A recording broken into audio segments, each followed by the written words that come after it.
Hello everyone, welcome back to Age Nagash, which is a channel dedicated to Age of Sigmar. In today's video, we're going to be looking at the Deathmages, which is a fraction part of the Death Grand Alliance. Deathmages are scholars of necromantic arts. The Deathmages are dark champions of the unliving.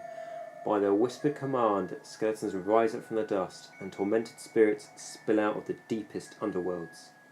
Formed into shambling armies and ethereal hosts, ready for an eternity of war. They are those among the living who convert to the power of death, mastering the necromantic secrets of the realm of Shaiish. They seek to create dark armies to do their bidding, as well as extend their own life beyond its natural conclusion. Sometimes the magic of death infects them completely, and they cease to be truly living things. The price of immortality, nothing less than the wizard's humanity.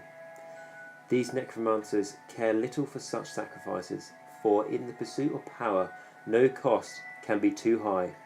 So it is, leading vast shambling armies and ragged-fleshed horrors, the Deathmages lay siege to the living. They fight for many reasons. Some are ever hungry for more wealth, a kingdom of undead utterly loyal to its master, or perhaps more subjects for their dark experiments. Truly ancient Deathmages are bound within reliquaries and placed atop mortis engines, devices of necro-arcana, borne aloft by a howling storm of spirits. Powers spin out to empower their brother's sorcery, and they are protected by coiling apparitions and wailing tomb banshees. Brave or foolish foes try to climb the mortis engine, but must first pierce the spectral wall, which can tear their souls from their bodies, adding another body to the undead ranks. The corpse master who guards the reliquary can open it in dire need. Waves of chills spill out, sapping the strength of the living and invigorating the undead. Right, we're now going to look at our first unit, being the Necromancer. Necromancers are widely regarded as twisted and corrupt individuals who are obsessed with death and the avoidance of it at all costs. They are used, for they are rarely their own master, by vampires to animate the broken corpses of their servants and return them to battle. To learn such dark magic, these desperate mortals will seek out a necromancer or a vampire to teach them, though this task is not without its own dangers, and many mortals with this aspiration have found themselves dying a grim death at the hands or fangs of their would-be tutor. Those that do survive invariably become powerful spellcasters, though their sanity and their humanity is forever broken by the horrors that they have witnessed. Now that we know what a necromancer is, let's look to see what he's like in game. So he has a 5-inch movement, he has a 6+ save, 10 bravery and 5 wounds. He has 2 melee weapons, so we have the necromancer staff, which is 2-inch range, 1 attack, force to hit, freeze to wound, -1 rend, d3 damage, and the nightmares, hooves and teeth, which is range 1, 2 attacks, force to hit, force to wound, no rend, 1 damage. So that's that line. Yeah, it's fairly standard for a wizard or mage, to be honest. 5-inch movement. It's faster than the skeletons and the zombies of most death armies. It's got a 6+ save. Yeah, I mean, obviously the only thing worse than that is no save at all, but we'll get to it later why he is pretty survivable even with that save. He's got bravery 10 like every other death unit and 5 wounds. So yeah, he's alright. His attacks are pretty standard for mages and wizards. Okay, so let's look at the description. A necromancer is a single model. He is armed with a necromancer staff. And then the second one is the nightmare. So some necromancers ride to battle on nightmares. They have a move of 10 inches instead of 5 and gain the nightmare's hooves and teeth attack. So with this, you don't pay any extra points. It's just some necromancers ride nightmares, well, essentially undead horses, and some don't. The reason they say some ride them is because they currently don't sell any necromancers that are currently mounted onto a nightmare. So this is where you have to be a bit creative. If you saw my Death Rattle video, it's the same with the White King. They can be given nightmares, and it costs no additional points. They get an extra attack, and their movement is pretty much doubled. So yeah, so why not just get a bit creative with it.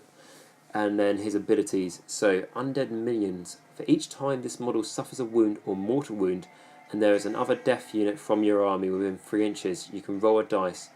On a 4 or more, the necromancer ignores that wound, but one of these units suffers a mortal wound in its stead. So, yes, this is good. This is why I was saying he might have a 6+ save, but he can pass on his damage on a 4-up, so 50-50, onto ideally a zombie unit or a skeleton unit within 3 inches of him. So stick this guy in a block of skeletons, and he will be passing on a 5th of his damage to the skeletons. He also, being a death army, he'll have a 6-up death save against wounds and mortal wounds. And then if he fails that, roll a dice. On a 4 or more, he gets to pass that mortal wound or wound onto the skeleton unit. And then remember, they also get the death save, so roll a dice for them, and on a 6-up they get to ignore it. So this guy only has a 6+ save, but he is actually more survivable than most other heroes of his type. Okay, so magic. A necromancer is a wizard. He can attempt to cast 1 spell in each of your hero phases and attempt to unbind 1 spell in each enemy hero phase. He knows the Arcane Bolt, Mystic Shield, and Van Hel's Dance Macabre spells. So, as a standard wizard, he knows the Arcane Bolt and Mystic Shield, and he also knows Van Hel's Dance Macabre, which is a fantastic spell, and we'll get to it now. So, Van Hel's Dance Macabre. The undead are filled with magical energy that causes them to jerk forward and attack with tireless, unnatural speed. Van Hel's Dance has a casting value of 6. If successfully cast, pick a skeleton, mordant, which is flesh eaters, or zombie unit within 18 inches. That unit can pile in and attack in your next combat phase twice. So, this is very good. First reading it, it sounds quite good, but what this means is that you can pick, we'll go for the first one, so a skeleton unit. So this can be your block of 40 skeletons that, because there's 30 or more in that unit, they make 3 attacks each. If you want more information about that, go watch my Death Rattle video. So, each skeleton's making 3 attacks. Let's say you've given them spears, as that's probably the best option. So they've got a 2-inch range, which means at most 3 ranks will be able to attack. So let's say out of the 40 you've got, I don't know, let's just say you've got 25. You've got 25, so 25 times 3 is 75 attacks. So those skeletons are making 75 attacks. Now, if you put Man Hell's Dance in them, they are making 75 attacks, and then of course the enemy will be able to attack you back. Then you get to do it again, so you're making 150 attacks with those skeletons, which is pretty damn nice, to be honest. There's not going to be too much that can survive against it. Even if you've got an enemy with a 2-up save, the weight of dice will bring them down in almost every case. There's a few Stormcast things with a 2-up save rolling ones, but you know, who has time for that, because it's just so goddamn annoying. So yep, so you can do that on the skeletons. You can also do Van Hel's Dance Macabre onto the Mordant. Like I say, that's Flesh Eater Courts. It's not all Flesh Eater Courts, it's basically your ghouls, your crypt horrors, your crypt flares, and then your heroes within it, apart from the Ghoul King. So what I do in my Flesh Eater Court army is I have a unit of 9 flayers. I put this spell on them, so this means that they attack twice in the combat phase, and these flayers have got 4 attacks each. The champion's got 5. So you're looking at 37 attacks with that. They hit on a 4. If you get a 6 to hit, you do a mortal wound to your enemy. So that's a lot of attacks already from just those 9 models. Now you put Man Hell's Dance in them, or Van Hel's Dance even. They get to times those attacks by 2. So now they are making 74 attacks in the combat phase. And 74 attacks, and you're doing mortal wounds. And this does have a -1 rend. So even with this, like I said, the Stormcast, and no one has time for, with their boring 2-up save re-rolling ones that everyone just gets fed up with, this will absolutely mince them in probably, I've had them do it in one combat round, wipe out a unit of 10 Liberators with a top save rolling ones.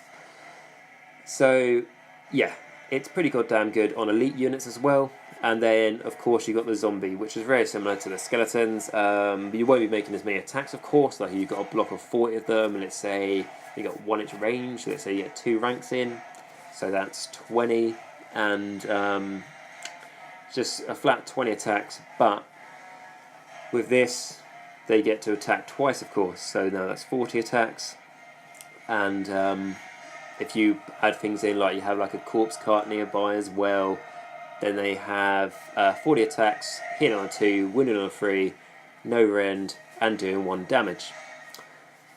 Which is very nice. The important thing to note here that this is only until this is only for the next combat phase. So it won't continue to your next hero phase like a lot of spells do.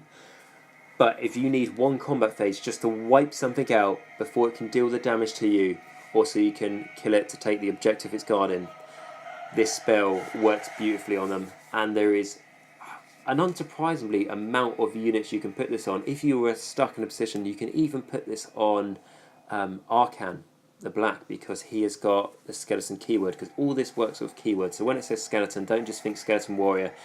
That is, like I said, that's Arcan, that's Skeleton Warriors, that's Graveguard, that is Black Knights, and that is the White King. So yeah, that's a great spell. A Necromancer is in, I was going to say most Death armies, but pretty much every Death army, with a few exceptions, is a must, because he also only costs 110 points, and even if you're don't use the Van Hels's Dance Macabre because you've got nothing really to put it on, you've always got your a wizard who can do a Mystic Shield and an Arcane Bolt. Okay, so that's the Necromancer. A great choice for a hero in pretty much any Death army. Okay, with the Necromancer done, on to our next unit, which is actually the last unit as well, and that of course being the Mortis Engine. Mortis Engines are large, horrific reliquaries that are borne aloft by a host of spirits, and used by many Death armies as a way to help booster the combat abilities of those undead that are close by, as well as to suck the courage and life essence from the opposing army. Right, in game, the Mortis Engine. It has a movement of 14 to start with, which will go down when it takes damage. It has a 4+ save, bravery 10, and 12 wounds. It has the Wail of the Damned, which has a 9-inch range and is a shooting attack, which we'll get to in a minute. Okay, it has 2 melee weapons. The Corpse Master Mortis Staff has 1-inch range, 1 attack, force to hit, freeze to wound, -1 rend, D3 damage, so it's the same as the Necromancer attack, effectively. Special hosts and ethereal weapons.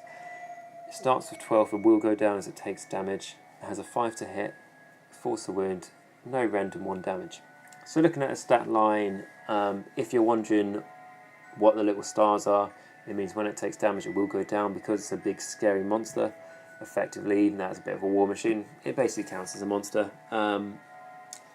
The more damage it takes, parts of this war machine will start to fall apart, so it becomes a lot less effective. So that's why, for example, the special hosts weapons, the amount of attacks will go down, because the more damage it takes, the less ghosts there are basically to fight. Okay, so the movement is nice. Movement 14 to start. Yeah, that's nice. That is very far. That's as fast as a zombie dragon or Terrorgeist. It's faster than a cavalry. And then it has a 4+ save, which for something this big is a good thing. It's not much that would have a better save than this for that sort of big, even if you're looking at like very heavy pointed costed monsters like a zombie dragon and a Terrorgeist. Most of them have a 4+ save, bravery 10 like all death units, and 12 wounds, which is means he will be around a bit longer. Obviously 14 wounds would be nice, but this model does only cost 180 points, so that's only 70 points more than the Necromancer we just saw. So for an extra 70 points, it's pretty damn good, that's that line, to be honest, for less than 200 points. Okay, so let's look at the description. A Mortis Engine is a single model. At its heart is an ancient reliquary containing an inanimate necromancer. The dark aura of that radiates from this ancient is a boon to nearby practitioners of death magic and a curse to all other spellcasters. This engine is watched over by a deathless corpse master who attacks any who approach too closely with a gnarled mortis staff. At great need, he can open the triple-locked reliquary, visiting its devastating energies upon the foe. He is protected by a swirling spectral host that fight with shimmering ethereal weapons, while above the mortis engine, a cloud of tomb banshees scream a wail of the damned, cursing those who hear it a maddened demise. Mortis engine can fly, which is always handy. Its abilities: Wail of the Damned. The canopy raised by the tomb banshees circling the mortis engine is enough to freeze the blood in a mortal's veins. In the hero phase, roll 2 dice for each enemy unit within the range shown on the damage table. If the total is higher than that unit's bravery, it suffers D3 mortal wounds. So, yes, this is very nice. It's a great way to deal mortal wounds to the enemy. As we've discussed, there's things out there like Stormcast that have like 2-up saves rolling ones. Mortal wounds, they can't save diddly squat to them. So being able to do D4 mortal wounds to anything within 9 inches of this model in the hero phase is very nice, and especially how the mortis engine can fly. It can fly into the middle if it makes a save. If it's behind a rank of your guys, what's locked into combat with the enemy has its archers and its heroes behind their battle line. You might be able to fly this unit over your battle line and get all amongst the middle of the enemy and be able to unleash the Wail of the Dam in the next hero phase, which is nice. Especially how this thing's got 12 wounds. It will be a while until your enemy can take this thing down. Okay, the next ability is Frightful Strike. If a hit roll for Spectral Host's ethereal weapons is 6 or more, their chilling touch steals the victim's beating heart, inflicting 1 mortal wound instead of normal damage. So again, you might have looked at the Spectral Host ethereal weapons and you might think 5 to hit, it's not much chance, and a 4 to wound, no random 1 damage, what's going on. Well, if you get a 6 to hit, you'll be doing a mortal wound instead, and you'll be making 12 attacks to start with. So with the Wail of the Damned ability we just talked about, doing mortal wounds, and then with the Frightful Strike ability doing mortal wounds, this thing can deal quite a few damage out there in the form of mortal wounds, which the enemy in most cases won't be able to save against. So yeah, it's nice. And then we move on to the next ability, which is the Reliquary. So this is a once per battle ability. In your hero phase, the Corpse Master can unleash the energy stored by the Reliquary. When he does so, roll 4 dice. Each unit within that many inches is struck by a wave of pneumatic force. Death units that are struck heal D3 wounds, but any other units suffer D3 wounds. So this is where the Mortis Engine is. Again, it's offensive. It can do another D3 mortal wounds. Again, it is once per game, so you want to use it when you've got this in the middle of the enemy's army, if it can survive getting there, because obviously you need to get there in your movement, and then you'll need to wait until next hero phase to be able to get it off. But no, so it does a lot of damage to the enemy, especially how it is quite random how much the range is, because it's 4d6. So, it could be 24 inches, it could be 4 inches. But, it's not too bad. On average, it's going to be 14. So, that is good. And then, where it starts supporting your own army is it heals your own units. It heals D3 wounds, which is very nice, especially for your if some of your heroes have to be in range in this when it goes off, and if they've taken quite a lot of damage themselves, healing D3 can bring them back into game, can stop them from you thinking, they're going to die in the next turn. Now they're actually going to survive. And